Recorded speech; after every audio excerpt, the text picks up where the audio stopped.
High, কেমন আছো সবাই? চলে এলাম আবার একটা ভিডিও নিয়ে।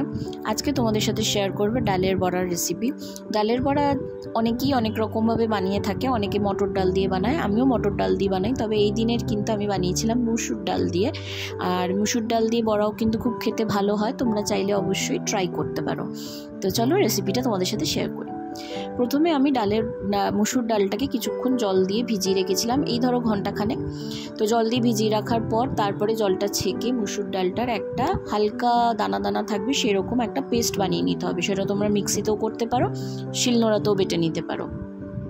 তারপরে তোমরা সেই মিশ্রণটার মধ্যে সামান্য পেঁয়াজ কুচি দিয়ে দেবে, চাইলে লঙ্কা কুচি দিতে পারো, কালো জিরে দিতে পারো, আর সাথে দেবে একটু হলুদ আর আন্দাজ মতো নুন। এইসব দিয়ে খুব ভালো করে মিশিয়ে নেবে। মিশিয়ে নিয়ে কড়াইতে সাদা তেল দিয়ে এরকম ছোটো ছোটো বড়ার আকারে তোমরা এগুলোকে দিয়ে ওলট পালট করে ভেজে নেবে। এই ক্ষেত্রে একটা জিনিস বলে দিই, সাইজটা তোমরা তোমাদের ইচ্ছে মতন ছোটো বড়ো করতে পারো। আর এই বড়ার মধ্যে না আরেকটা জিনিস দিলে খুব ভালো হয়, সেটা হচ্ছে রসুন কুচি। তো যদি তোমাদের কাছে রসুন কুচি থাকে, রসুন থেকে থাকে, তাহলে কিন্তু অবশ্যই রসুন কুচি অ্যাড করো। ট্রাস্ট মি, রসুন কুচি দিলে একটা খুব সুন্দর ফ্লেভার আসে। আমার সেদিন রসুনটা ছিল না বলে আমি করতে পারিনি। আর কাঁচা লঙ্কা কিন্তু দিও, এটা বাবাই খাবে বলে আমি কাঁচা লঙ্কা দিইনি, বেটে দিয়েছিলাম একটা। তো তোমরা কুচি কাঁচা লঙ্কা দিও, কুচনো করা, কারণ কুচনো লঙ্কায় কিন্তু ফ্লেভারটা অনেক বেশি ভালো পাওয়া যায়। তো এই হচ্ছে বড়াটা। এবার এটাকে উল্টে পাল্টে একটু ব্রাউন করে ভেজে নেবে। খেতে খুব ভালো হয়। তোমরা এটা ডাল দিয়ে ট্রাই করতে পারো, ডাল ভাতের সাথে ট্রাই করতে পারো, সন্ধেবেলায় স্ন্যাক হিসাবে খেয়ে দেখতে পারো।